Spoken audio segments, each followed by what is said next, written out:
Hello, here we Hi, are. Paddy. How are you doing, mate? I'm good, Sarah. What about you?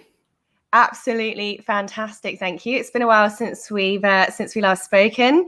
The I world was know. a very different place last time we had a chat at the end of 2019. Yeah, it certainly was. And now there seems like everyone wants to come online and start either teaching or communicating or working with their customers more. So it's been a pretty crazy last few months. And I don't think we're out of the woods just yet. But I think what we're seeing right now is like the very like smallest seed being planted for a big shift in our in the entire way that we work. Absolutely. So today we are going to be talking all about online business in changing times. Today, my guest here is Paddy McGill. Paddy's going to be telling us a few things about how we can embrace the movement into an online world, give us some tips about what you can do, whether you are already online and you want to grow in this space. Also, some things that you can do if you don't yet have an online business, if you don't have products or services of your own to sell. There are still ways that you can make the most of this online opportunity to keep yourself safe, secure, growing in what is definitely a very volatile time. Hi, Paddy. Welcome to the show today. Now, Paddy, you and I, our friendship goes back a while, and from the online world, luckily we did actually get to meet up back in 2015 over in the US. But can you just tell us a little bit about your journey and what is it that qualifies you to come and talk to us today about online business, because you have a wealth of knowledge in this space? So, Sarah, thank you so much for that warm introduction. And yes, my name is Paddy McGill. For the longest time, I was working at a company called Thinkific, and they're an online course creation and membership platform. They went from pretty much zero to, I think it's like 40,000 customers whilst I was there. And I was there for a really long time. I was there for almost 4 years in total. And I got the opportunity to work with Sarah, who was an amazing Thinkific partner and and trusted affiliate of the business. And during that time, I've seen the industry change quite dramatically. We've gone from some people seeing, some people taking advantage of the opportunity of online courses and membership sites to now everything really accelerating. Certainly, even over the last some people's lives months. literally depending on it in today's world. Yeah, 100%. Yeah, there's full businesses now are being built just on this, and there's a couple of people that I know recently, and they're transitioning from very well established in person or service based businesses where they're trading their time for money, and they're going straight into teaching their stuff via courses now. So and these people are making really, really good money, and it's quite the testament to now changing all of that and delivering an outcome for an online course, because again, you don't have to keep trading your time for money, and you can free yourself up to do more of the things that you love or you're good at. That's it. And, I certainly have seen a massive increase in the uptake of coaches, authors, experts, speakers, service-based business providers turning their knowledge into digitized products, instead of going out to a consultation and driving all the way to someone's office and finally sitting down, having a chat, driving all the way back from the office, sending a quotation. People are now just getting in front of their phones. I mean, we're recording this now on a simple webcams from our home offices and recording that knowledge, that information, that advice in a video, uploading it to the internet. Boom, you can now be found. You come up in people's search results. You are helping people without physically being involved in the transaction. And for those that are super smart, they're doing a handful of those videos and putting them into an online platform where people can pay to access that content. I've certainly seen a huge growth over the last sort of 5 years. In this taking place. It has created lots and lots and lots of millionaires and multimillionaires, people moving into this space. And certainly in the sudden arrival of this awful coronavirus, we are now seeing people having no choice but to move into this kind of space, because they've had to close their offices, they've had to close their jobs, their businesses, everything is gone. The world as we know it, I think, will never be the same again. So, Paddy, with that in mind, can we pick your brain with a few tips of what people can do right now to get themselves either online, or if they're already there, how can they grow? So I guess let's start with, if a lot of people are moving into this space for the very first time. So can you tell us a few tips about, okay, let's say I've just shut my business down, or I've just lost my job. I'm an expert in something. What do I do? So one of the things that I was always teaching when I was at Thinkific is you've got to find like the center point between your passion, your skills, and your market demand. So there's got to be something that sits in that bullseye, because some people are very passionate about something, but I'm very passionate about my Pomeranian dog that I've got sitting in the other room there. Who isn't about their pets? Exactly. If you don't like pets, you're weird. I'm going to call it out. Exactly. I back that entirely. So here's the thing. Like, I love my dog very much, but I'm not necessarily qualified, or have I got the experience to go out and start teaching people how to make their dog sit on command and stuff. There's no way I could do that, because I don't have the expertise. There's definitely market demand for it. So I've got the passion, I've got the market demand, but I haven't really got the expertise. I love talking and helping people about affiliate marketing. Is it the number one thing I'm the most passionate about out of everything else that I know? Probably, maybe not. I don't know. There's a lot of things that I'm passionate about, but it's definitely a market demand. So you have to find something that sits within all three of those areas. And the mistake that a lot of people make is that they will tend to think about something that either they're just good at or they've got expertise in, and then they'll just try and record some videos and then post it up online and then call that a course. My biggest advice for people is, like, make sure that you figure out, is it, if the expertise you have, is it something that people are coming up to you and asking for help with time and time and time again? Because it's usually a good indication that you obviously know what you're doing, and also that there's potentially a demand for what you're teaching. So, if you're an amazing chef, or if you're an amazing home cook, for example, and everyone constantly comes up to you and tells you, how did you bake that amazing lasagna? How did you bake that amazing loaf of bread? If you're getting asked this constantly, then definitely there's something there, because it's probably, no doubt, you're passionate about it. And obviously you've got the skills, and obviously, food and, creating content online around the topic of food is a really popular subject. So yeah, and I'm going to jump in there with you, Paddy, because the passion thing is so important. One of the things I saw, particularly in kind of like the rise of the Udemy days, is that people were experts or course creators or coaches were going out to the market and they were seeing what was trending at the time. So, like, remember like the whole Bitcoin thing? Suddenly, like, everyone, even old mate Joe next door, suddenly became an expert in Bitcoin and financial planning and all this stuff. What happens if you pick topics that are just trending in a bid to make a bit of extra cash is that eventually you're going to hate that topic so much, because for something to be successful, creating it is step one. Step two, it's not going to sell itself. You actually then have to go out to market with that, and you have to live and breathe that topic for quite some time if you want to be someone who is seen as a leader or an authority in that particular field. From my own experience, I've been in this industry a long time. I've worked with thousands of people who are turning their expertise into digitized products, online courses and programs.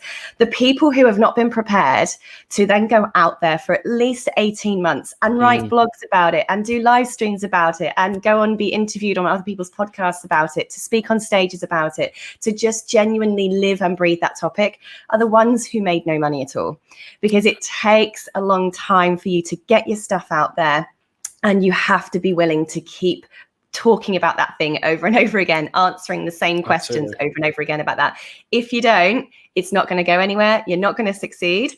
And if you don't love it, if you don't absolutely have that inner passion about that thing, you are absolutely going to want to, you're not going to be having a great time.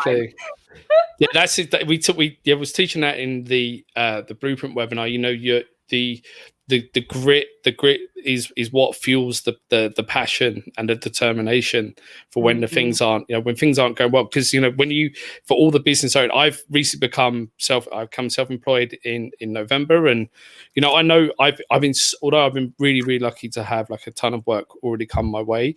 I definitely know. Thank you so much. I definitely know that there's going to be times where you have to.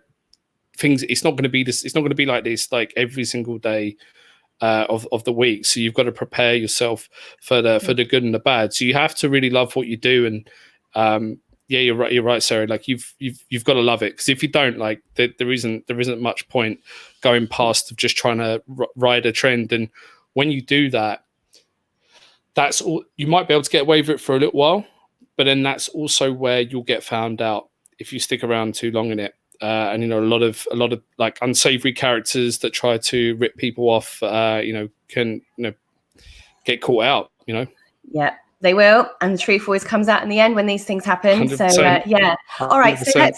So finding something you're passionate about, checking that you have market demand for something, making sure that it fits within your skill set and your area of your experience. So that's the thing. If you know all of that, let's say you found that thing, you know what that kind of thing is for you. Those of you that don't, I do have another video on that. But let's talk about those people who. You found your thing. What next? Okay, so if you found your thing, so if you know like what that center point is, then the first thing I would do actually is go out into certainly into like the online world. I would usually also say go into like offline meeting groups, like meetups and stuff, but obviously we can't really do that right now. So get yourself into online communities and start listening and start helping people that are in the topic or the area of expertise or the subject matter that you're looking to teach in, because you don't necessarily need to go straight like day two, now got to go create out $1 million course.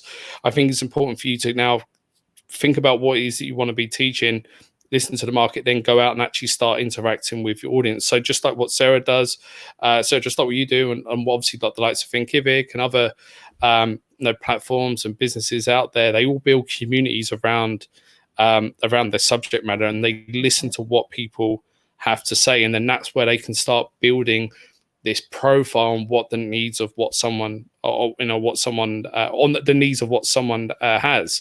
Because again, there's no point trying to. The worst thing you can do is try and guess what someone wants. So if you figured out those three things, now we've got to go and find out like what is it that people want the most. And for the case and example of someone who's a pro home cook, for example, if they know that they're amazing at cooking bread, then perhaps that's where they could start down and start listening to what struggles that people have. I'm not really so much a home cook, but creating a sourdough starter can be a bit time consuming, a bit laborious. So what are like the key tips around that? So start asking your market what they need help with, give them advice, and start building a profile for yourself online. I found that tip you've given there, like that. So that tip that Paddy's provided there is to go out and find these online Facebook groups, communities where people that you could help the most are hanging out at the moment. This has a double benefit, because not only is that the place where they're going to be asking all the questions that's then going to help you know what they're asking and therefore what kind of product to produce, but this is also, like Paddy mentioned, the place where by answering those questions in that community, you then begin to establish that credibility, that authority, that recognition from those people that you are someone who knows your topic. So the more you can hang out in those places, and I love Facebook groups. Think of it, you mentioned obviously that I hang out in the Thinkific group and do things like this because that's where my market are. Now, inside a Facebook group, for any of you guys who haven't tried this before, there is a search box inside every Facebook group. So not the big search box at the top of the Facebook page, but inside the Facebook group itself. Now, let's say you are over there. It's over this side. One of the sides is that search box. Now, for instance, if you, let's pretend that you're an expert in Facebook advertising and you want to know what questions people are asking, what things they're getting stuck on when it comes to their Facebook advertising, go into a group where your audience are hanging out. Now, if I'm doing Facebook advertising, then I'm likely to be an entrepreneur, a business owner, or sole trader or something. So go and find business owner, entrepreneur groups, and then type in Facebook advertising or Facebook ads in the search bar, and it will filter every single post in that Facebook group. And you can then go through and read what questions people have been asking in that Facebook group. And what I love to do is open up a big Google sheet and just write all those questions down in a big sheet, and I just collect them up over time. Guess what? They become the topics for my blog articles. I do videos for YouTube or live streams on them. I chuck them in my online courses. And this is how easy it is. So what Paddy's saying, guys, is so powerful, and it's free. And you can do it from the toilet on your mobile phone. It's really, really simple to do. Absolutely. I mean, who doesn't love multitasking, right? That's such a man's way of looking at that. I love it. So love it. All right, so we've found out what our audience are asking. We're getting all those questions and answers together. What would be your tips of some of the ways that we can start to commercialize and monetize that then, Paddy? Yeah. So once you've figured out, let's say like one key, if there's like a key thing that's standing out the most out of all these searches, everyone's saying, how do I actually just create my very first Facebook ad? If that's the number one question everyone's asking, then zero in on that and then start with an outcome first. So again, big mistake, and Sarah definitely far better qualified to talk about this than I am. But the mistake that new course creators make is that they will tend to they'll start at the beginning and then work their way up to the outcome that they want to teach. Whereas the ideal way to do it right now is to actually start at the end. So at the end of this, I know how to create a Facebook ad. So what was the very next? What was the thing just before that I had to do to to go live, and keep working step by step backwards. And an example that I used, and I can talk about a bit better, is was what I was teaching on my Blueprint webinar, which was how to find your first job as a grad. So if you start over here on the right hand side, that you've got your job. What was the thing that you had to do before that? You had to negotiate your pay and your contract. What did you do before that? You had to conduct your interviews. How did you do that? And then before that, you had to go and do your applications and find a suitable job, and then keep working back to where you get to where you are like today, or where that person is. And then that's the foundation of your online course. And then each one of those key milestones is going to make up a big part of your course. And if you see that everything start going way into too much into detail, then maybe it's time to potentially break that up and put it into another milestone. But I find starting with one outcome, and if it's the outcome that people want the most, that's what you should go and start teaching. And you don't need to go and buy expensive camera technology and go hire a whole studio to come in. If you're cooking, for example, my mother-in-law, she's like, I want to create a course, and she wants to hire this amazingly expensive camera production. No, you don't. I'm like, need no, you to. just need to start from. She was going to do it, and I was like, just start from your phone, start from scratch. You can do the whole tasting thing and have it overlooking the food. There's other ways to do it. We don't have to invest so much. These phones now, our modern day phones are absolutely incredible. 5 years ago, you had to have a proper, decent, expensive, overpriced camera. Now, if you've got a phone that's new within the last couple of years, my little baby's on here for those of you watching the live stream. If you've got a phone that was new within the last couple of years, you've got a good enough phone. It has perfectly 100%. Adequate quality for you to film a good online course. And for those of you who are thinking about creating an online course, right now at the time of recording this, I do have my best-selling course, How to Create Profitable Online Courses, available completely free of charge as my gift back to the community in this challenging time. It is normally $497, but if you go to sarahcordiner.com/freedom, you can actually access that course completely free of charge right now.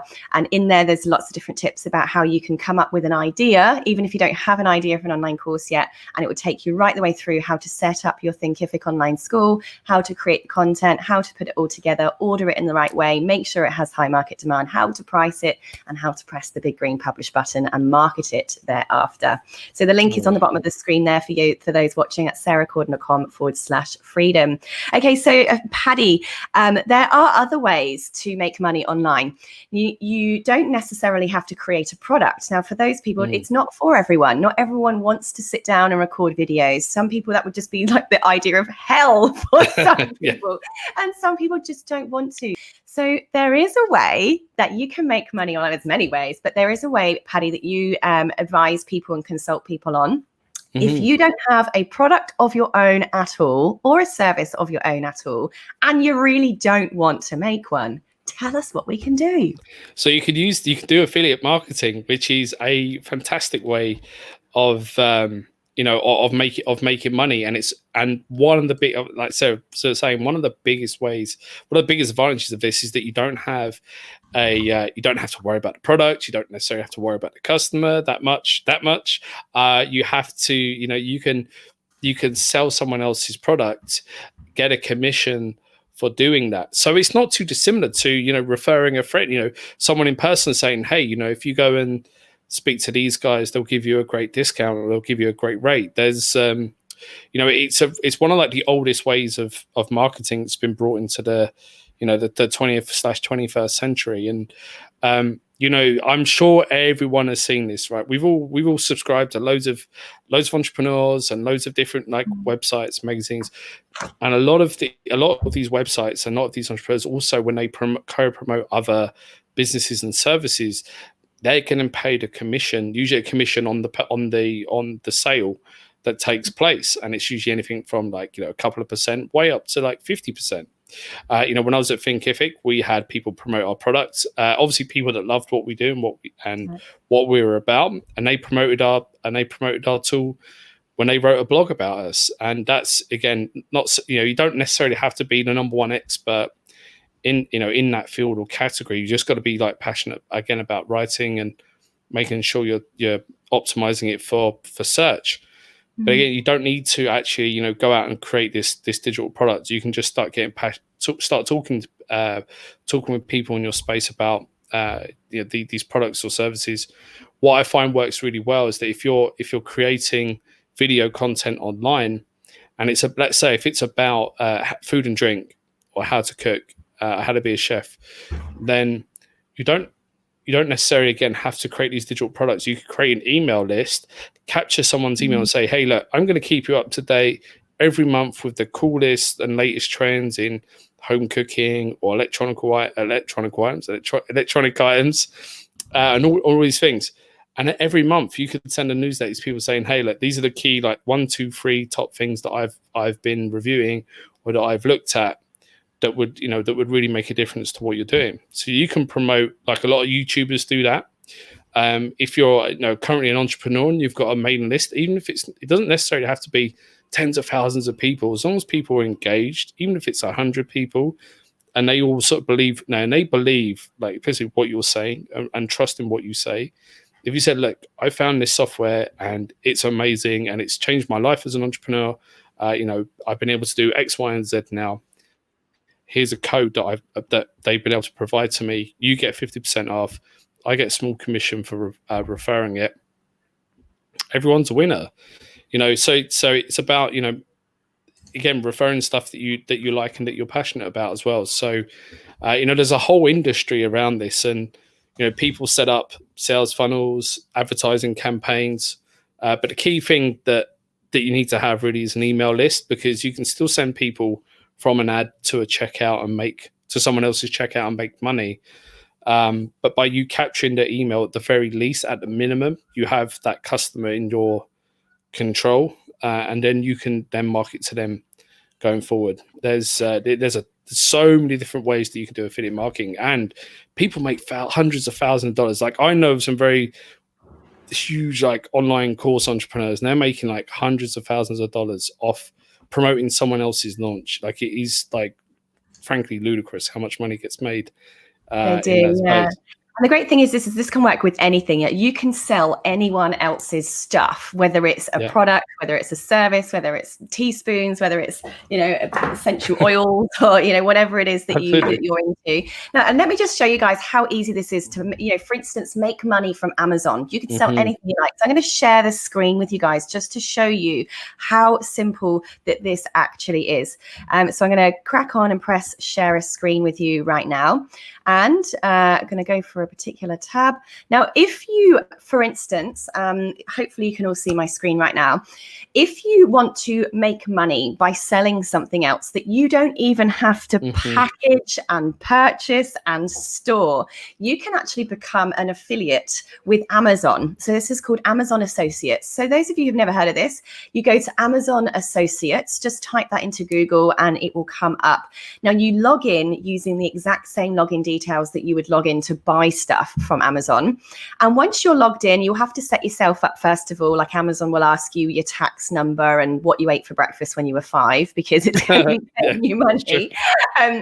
But once you're set up and you connect it to your PayPal or whatever it is you want to get paid into, you simply see a screen that looks about like this. And, you can see I don't use this very much. I've made a whole $1.32 as I'm showing this to you right now because I haven't used it for a while. Let's pretend, let's go with Paddy's cooking example. Let's say, I don't know, maybe I'm a health blogger and I've got a little blog and I talk about food and nutrition and stuff like that. Well, perhaps I want to sell, I don't know, some saucepans. I'm gonna make something up for you now. I type in saucepans into Amazon and it will bring up all of these products. And you see here, there's a couple of saucepans for $24.99. So for those of you who are just listening to the audio of this, basically I've typed in saucepans into the screen. Some saucepans that are for sale on Amazon have come up on my screen, and there's a big yellow button that says Get Link. So Amazon then gives me a big, long, special link. Now, if I share that link with anyone, I can share it online. I can share it with my feed, my Facebook feed. I can take that link and hyperlink it on my blog where I'm talking about saucepans. If somebody clicks on that link and buys the product, I get a commission on the sale from Amazon. I didn't have to buy the saucepan. I didn't have to pack and post the saucepan. The person just orders it from Amazon and it gets shipped to them without me even knowing. The only way I will know is at the end of next month, I will have some money in my bank account for that sale. So this is a really great way, affiliate marketing, to make yourself a bit of extra income. So I'm going to stop my screen share right there. And this can work really, really well for anything. Like, for instance, if you know people who want to create online courses, well, guess what? I have an affiliate program too. So if you go to sarahcordiner.com/affiliate, you will actually see how this works, even if you just want to be intrigued to see how this works. And you're not interested in being an affiliate of mine. Basically, anyone who sells anything that's got themselves ahead of the game and has set up an affiliate program will have a little login area where you can log in and you can create your little account. You put in your PayPal email address and you can then get your own special links to promote and sell that product, and you automatically get paid for it. So do go check out sarahcordiner.com/affiliate. I do pay up to $500 per referral to my program. So it can be a very lucrative thing. That's a nice rate. So I encourage anyone who you think could use Sarah's. They always say is like, when it comes to affiliates, if always think about the end user. So if someone that you know could use Sarah's help, then refer them over. That's the way to do it. And actually, I wanted to just quickly add, so you have like Amazon Associates. There's also very big affiliate marketing networks that have lots of other brands on top. And then what the difference really between them and say Amazon is, Amazon have obviously the market essentially the market ownership. They got like 60, 78% of the entire e-commerce market. So you're pretty much guaranteed, almost to a degree, guaranteed a sale, but the commission of the product is generally going to be a lot less. But they do other things, other marketing follow-ups and stuff like that will ensure that customer is going to have every opportunity to purchase. Whereas if you can work with other affiliate networks, so in Australia you've got Commission Factory, which is one of the biggest ones. JVs for digital products. Sorry about that. Commission Junction for the US. ShareASale as well is very big for small to medium brands. Thinkific was on that as well. So I think they just recently moved to PartnerStack. And myself, actually, I worked for a network back in the UK. I worked for the UK's largest affiliate network. So, you've got all these different types of brands, different categories, all paying different types of commissions. But really, like, digital products right now is like a hot industry to make money in. And, if you're an entrepreneur, and if you're someone who's just like Sarah, someone who's, creating a business online that's working with multiple tools, multiple software, then a real slam dunk way of making extra money is to reach out to these brands that you love using day to day. So if you love using StreamYard, if you love using Thinkific, if you love using Asana or whatever it is, or any of these other tools, ActiveCampaign, Aweber, you like using all of these tools, reach out to them and say, hey, look, I've got an audience of, even if it's a couple of hundred people, a couple of thousand people, 10,000 people, and I'm telling them all about your software every single day, and I just love what you guys do. Do you have an offer, or do you have a code that I could pass to them? As a way to say thanks to them. And then, it's more than likely they'll give you a code, they'll give you tons of marketing material, they'll give you access to a webinar. Like Sarah and I have done webinars before where, I would talk about Thinkific, how to use the platform. Sarah would use her expertise around course creation, marry the two up, and then we'd do an offer at the end. And it always worked. And obviously, Sarah got paid a commission for any sales that went through post-trial. But she's only going to promote something that's something that she's passionate about, and that's really like coming back. It's almost like full circle what we were saying earlier. You've got to be passionate about what you do and the products and services that you sell, because why bother? Like why bother talking about it if you don't like it? That's right. Great. So I would guess the sum up to that bit is, what is it that people who you talk to want to buy that is something else around what you buy? What do they want to buy? What knowledge do they want to gain? And then reach out to people who sell that stuff and ask them if they have an affiliate program. Now, there's something that I'm definitely going to be doing very, very soon, Paddy, that I know you are very expert in consulting people on, and you even have services in. We have seen, particularly in the last 2 months, lots of conferences have been shut down, big gatherings, expos, all these things have been shut down. It's devastating because conferences, expos, big knowledge-based events are a huge industry, and now we're all locked at home. So one thing that is on the rise magnitudinally right now is the online summit. And I don't know about you, but I can't get enough of them. I love online summits. For those of you who've never heard of one, it's basically when you have a gathering of experts who come together to provide speeches, workshops online, same as if you'd go to a massive conference where you have keynote speakers coming up on stages and then breakout rooms with workshops. It is basically that, but online. Now, with lots of tools out there today, anyone can do this. Anyone can put them together. It is hard work, I warn you, which is why you need somebody like Paddy. So Paddy, tell us about the summit. How can we do this? How does it work? And I know that you also help people actually set up online summits. I mean, this is an incredible service. I know you're crazy busy, so you're going to have to get in the queue. But tell us, where do we even do? What are some of the things that we need to think about? Because I'm about to start one. On an online course creation summit.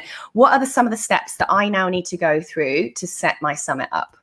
So I would always start. So I've set up around 12 of these with during my time at Thinkific, and I've just recently finished helping two entrepreneurs recently launch their own online course summit. It went really, really well, and I helped them a few times over the years.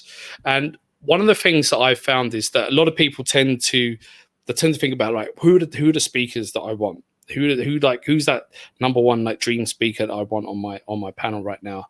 I always tend to say, think about the outcomes, not too dissimilar to an online course.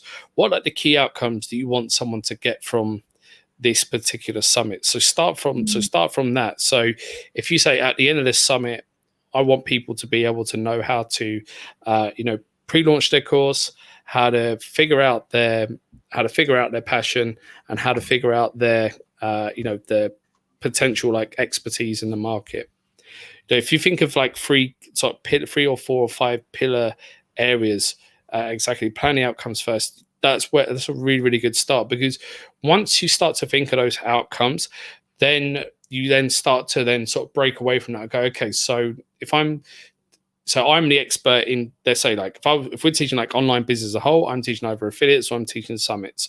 I'm not going to teach anyone how to do Facebook ads, but it's a topic that I'd want to cover. So I'm like, okay, so who is a really good Facebook ads person that I know, first of all, that I think could add tremendous value to the summit? And then you start listing all these people down. I like to think of it like this, because when you have speakers, you've got different types. Okay, so you've got your anchor speakers, your A-listers, and these are the ones that are in a great world, in a Seth Godin and people like that. People that are going to have they're like the raw star power. Now they're the types of speakers that they're going to bring people to your event, but they're not necessarily going to that much do a lot of promotion unless you have a really strong relationship with them already.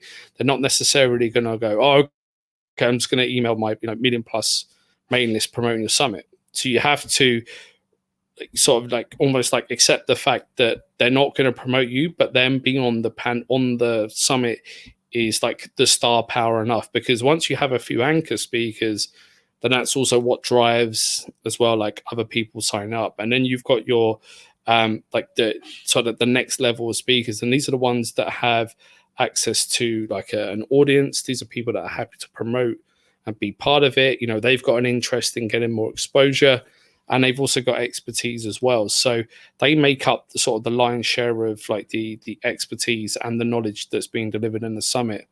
And then from there you have just almost this community area of speakers. So I've seen people host sort of mini reviews or live streams at the end of each days with smaller speakers, with smaller communities that they can all bring together and pull them into one. That I find works really, really well. Obviously, again, it's not as easy as 1, 2, 3, but you definitely, if you've got the time, and I advise really sort of 12 weeks minimum is ideal. You can do it sooner if you use particular technology and you know your speakers, you know what you need to do, and you're very clear on stuff. But most people I speak to is they're straight in ideation phase. So you have to give yourself enough time. So give yourself about 12 weeks, a little bit more if better. 4 months would be ideal. So you have all these different types of speakers, and once you have your speakers, and then you can start slotting them in and start outreaching to people and start planting the seed about what you're doing. So think about all the people that you know already, you've got great relationships with, and start talking with them and understanding, hey, look, I'd love to have you come and talk about Facebook advertising. I've got a summit that's coming up. We're going to be selling the access to the VIP passes, or VIP passes, forever access to all the talks. And the idea with most summits is that you make just not tons of too much content where it's a rod for your own back, but you make a little bit too much content for everyone to consume within the 1 day or the 48 hours. Because realistically, most people have probably got 4 to 5 hours a day to sit and watch videos. That's absolutely ideal. So you create enough content that goes past that, so then people are wow, I still want to be able to watch, Paddy and Sarah talk all about summits and courses on day 4, day 5. So the only way I'm going to be able to do that is by buying the all access pass. So that's some of the strategies that you can use, or some people. There's a lady I'm speaking with, Desiree Martinez. She's launched a summit, and it's all going to be about for people within the trades, the offline, the offline world coming online. And she's not charging for the tickets as well. She's just giving away the content for free, and she's going to use sponsors as a way to monetize that and to help, obviously pay for speakers, for the time, for promotion and stuff like that. So. Sponsors on top are a great way to make additional money or get additional exposure, because when I was at Thinkific, we would love to sponsor events. We'd love to sponsor virtual summits, as long as it's going back to what I was saying, as long as it's a fit, does the audience of attendees match, in Thinkific's case, course creators, online coaches, speakers, authors, consultants. If it did, then perfect. If it didn't, it wasn't really a fit. So you can approach, and again, thinking about all the affiliates, all the software we were talking about earlier. If you've been working with, let's say, an email, MailChimp for the longest time, reach out to them and say, hey, look, I've got a summit coming up. It's going to have about 5,000 to 10,000 people potentially attending. We'd love to offer something to the community that come and join, like a 1 month free on MailChimp Premium or whatever it is. Can we count on your help? Most software companies will do it. Most software companies will definitely give you a prize, and then if you have a really good relationship with them that you've built up over time, then you could also ask them to share it to their list as well. And if you do that, then that's where you can seriously make some amazing money from it as well. Incredible. And that really just segues us very nicely into my next question there, Paddy, which is all about JVs, joint ventures. Yeah. partnerships here. This for me is something that I really promote as a fantastic way to grow your list. Now, not everyone starts off with connections. We all start off with 0 people on our list. We start off with 0 people liking our Facebook pages. We start off with 0 everything. So one of the great ways, if you are just starting out, so many people right now are just facing this complete overwhelm right now, and they have nothing, they have no one, they have no followers, they have no connections. So JVs and partnerships is a fantastic way to very ethically and mutually beneficially steal somebody else's hard-earned audience. You have people out there who would love to connect or work with you if you're going to help them promote their thing and promote their product or service. Who may have already spent the last 5-10 years building up hundreds, thousands, or even tens of thousands, even dare say millions of followers themselves. Yeah. If you can find a way to get in front of their followers by doing a live stream, by sharing a blog article, writing a blog article for them, something that's going to help their people and make them look good, well, you're now going to get yourself in front of those people. So Paddy, can you talk to us, please? Like, what are some of the things that we need to think about when choosing a JV or choosing a partnership? What are the things we need to be aware of? What things should or shouldn't we do? Yeah, it's a great question, and I love talking about it because the stuff that I can talk about here will really help people. One of the things the mistake that a lot of people make is that they will email a potential partner or client and say, hey Sarah, I hear you work with online course creators, and I would love to do a live stream to your audience. Like, they don't know this person, you don't know Paddy, you don't know who I am. Like, where's the value that's being offered straight away? Like, it's like literally saying, like, can I have some money, please? And you don't know who I am, and you might not even ever see me again. Or can you give me 50 quid and I promise I'll pay you back? See you later. I have been on the receiving end of emails like this before, and as well, it's very similar where people just reach out going, hi, just wondered if we could have a chat about partnering up. It's really unhelpful when you receive thousands of emails every day. What does that mean? And I think that's where you're going, Paddy. Tell us some more. Yeah, so what you need to do, when you do your outreach, it's important that you when you get in touch with people, you're not just, that's not the first thing that you ask for. You've got to compliment, understand someone, and figure out what is it that you can help them with. And partnerships and joint ventures is not it's not a like click a button and you've got a partnership. It's something you have to develop over time. So there's a couple of good ways to get in. Now, if you're doing like a cold outreach, cold conversation with someone, then you need to be able to go in with like providing value first. It's not too dissimilar to building up a brand or a community around what you do. You have to provide value, and you should do that. What actually would be better is that look at your current connections, look at the people that you know, and figure out if there's a way that someone that knows someone to get into that. Someone that trusts you, enough where they'll put their name, or they'll put their name in the ring, or they put a hat in the ring and say, you know what, Sarah's an amazing person. You should absolutely connect her, with Paddy over at Thinkific or wherever it is. So you've got to think of it like that. So if you can't deliver value up front, or if you're a bit reserved to do that, which really you shouldn't, you should really be outreaching and trying to help people out.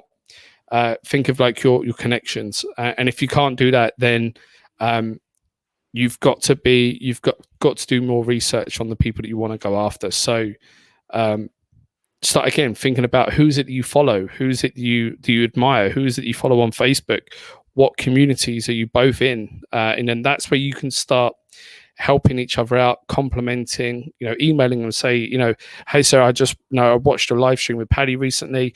I had no idea that doing virtual summits was a great way of making money, generating leads online. I just want to say thank you so much. You provide like amazing value.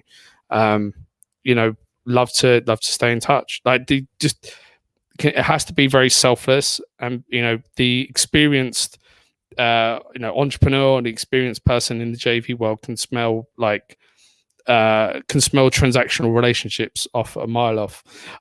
So I would just think about who's it you want to help, how can you help them?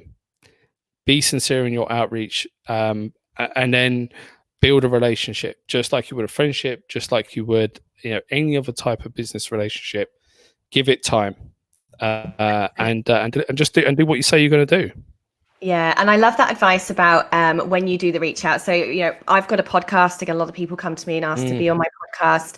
I've got a blog. A lot of people ask to write on my blog to get exposure to that and so on. And I'll tell you actually what makes me say yes is when, like Paddy said, first of all, when people go, I watched your video on Blur and it really helped me in this way, or I've taken your course on Blur and I loved it because whatever it might be. So first of all, they've shown me that they have actually bothered to look at my stuff. They haven't just randomly got a virtual assistant to create a list and then randomly sent a mail out. They actually know my work and they know what I do, and therefore know that my audience is the right audience and so on. So that's the first tick of approval, is I know it's not generic. The second thing they do, and this it might be a personal preference, but I do, having worked with a lot of people in the space, know that this is important. A lot of influencers are busy. They've got very full mailing lists. So they're not going to message you back and say, how can we partner? You just don't have time for that. The second part of that reach out needs to be, how can I help you back? Here is something that I specialize in that I think course creators or your audience might be interested in. I could talk about this or this topic and share how people can get X, X, and X result. Now, if I can see in 3 lines, please don't write an essay. If in 3 lines you've bullet pointed, I would love to help you or your audience back. Here is what I could talk about and here is what I could teach them. Boom, I can see straight away, oh, wow, my audience would be really interested in that. That will make me message you back and say, would you like to come on my podcast? Or would you like to do a live stream in my Facebook group? Or would you like to write a blog article on that? That is how you are going to get other influencers or people with lists already to go, take notice. I can see how you can help. The value is right there. I don't have to get stuck into a ping pong game of emailing with you that I don't have time. Straight away, I know, and I'm in. So that's really, really beneficial. I was going to say also, it's about identifying partners that are on I'm not going to say like the same level, because you obviously want to be leveling up as much as possible, but you've got to find, it's not too dissimilar to like the stuff when it comes to finding speakers.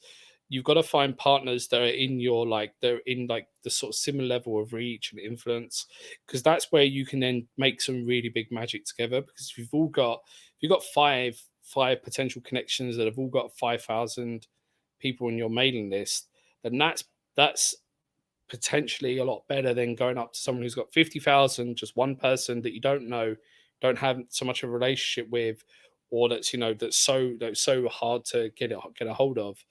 Then being able to work with people that are in around your your level of access or reach. So you've got to help some of the people that are trying to get to where you are, help and be part of the community of where you are right now, and then also aspire and keep nudging your way up to get yourself to keep leveling up who you are and what you do. I mean, you're not going to go up to get.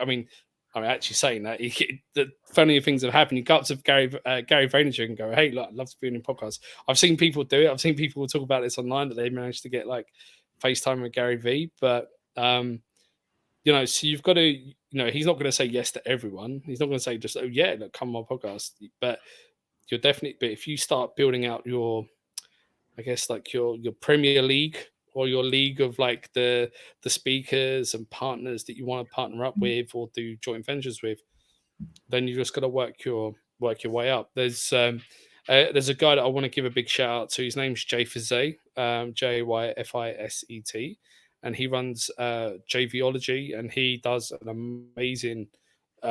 He knows everything around JVs and partnerships. So I encourage anyone to go and find out a bit more about that, because he's one of the guys that I learned a lot of this from. So love it. Well, we are wrapping up now. Almost a full hour there of some really fantastic tips, things to think about, stuff you can crack on with. Paddy, it's been amazing. Thank you so much for having a chat with me today. Thank you so much.